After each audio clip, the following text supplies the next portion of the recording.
क्या आपके फोन का जीपीएस काम करना बंद कर सकता है? क्या पूरी दुनिया में इंटरनेट का ब्लैकआउट हो जाएगा? सूरज से उठी एक विनाशकारी लहर पृथ्वी की ओर 1700 किलोमीटर प्रति सेकंड की रफ्तार से बढ़ी है, यानी पलक झपकते ही हजारों मील का सफर। आज हम डराने नहीं, बल्कि आपको सावधान करने आए हैं उस खतरे के प्रति जिसे नासा ने पिछले 2 दशकों का सबसे भीषण सौर तूफान बताया है। दोस्तों, 18 जनवरी को सूरज के सन स्पॉट AR4341 क्षेत्र में एक जोरदार धमाका हुआ, जिसे वैज्ञानिकों ने एक्स क्लास सोलर फ्लेयर कहा है। ये सूरज पर होने वाले धमाकों की सबसे खतरनाक श्रेणी है। आमतौर पर सूरज से निकलने वाली ऊर्जा को पृथ्वी तक पहुंचने में 3 से 4 दिन लगते हैं, लेकिन इस बार ये लहरें सिर्फ 25 घंटों में ही यहां तक पहुंच गई।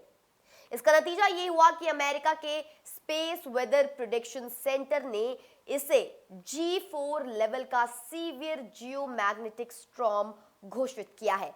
5 के स्केल पर 4 का स्तर होना ये बताता है कि ये कोई मामूली घटना नहीं है। इससे पहले ऐसी स्थिति साल 2003 में देखी गई थी, जिसे हेलोवीन स्टॉर्म के नाम से जाना जाता है। अब आप पूछेंगे कि इसका हम पर क्या असर होगा? सबसे बड़ा खतरा हमारे सैटेलाइट्स और कम्युनिकेशन सिस्टम पर है। बात की जाए जीपीएस और नेविगेशन की, तो हवाई जहाजों के पायलट और समुद्री जहाजों के कप्तान पूरी तरह जीपीएस पर निर्भर होते हैं।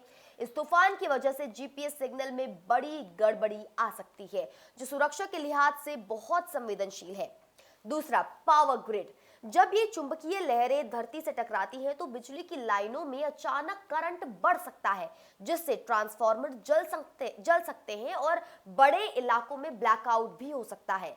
तीसरा, इंटरनेट और रेडियो।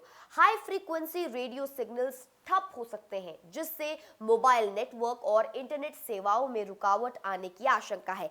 हालांकि राहत की बात यह है कि पृथ्वी का वायुमंडल और चुंबकीय ढाल यानी कि मैग्नेटोस्फीयर हमें इन हानिकारक किरणों से बचा लेते हैं, इसलिए इंसानों के शरीर पर इसका कोई सीधा बुरा असर नहीं होगा।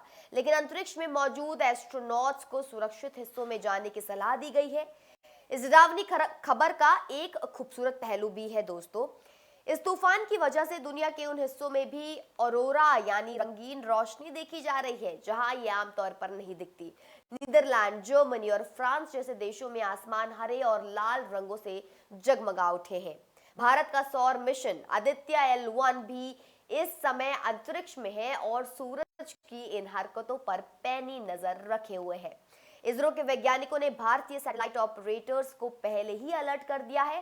तकनीकी दुनिया के लिए ये अगले कुछ दिन किसी अग्नि परीक्षा से कम नहीं है। क्या हम इस सौर संकट से सुरक्षित निकल पाएंगे? हम पल पल की जानकारी आप तक पहुंचाते रहेंगे। फिलहाल के लिए इतना ही। सुरक्षित रहें और अपडेटेड रहें। धन्यवाद।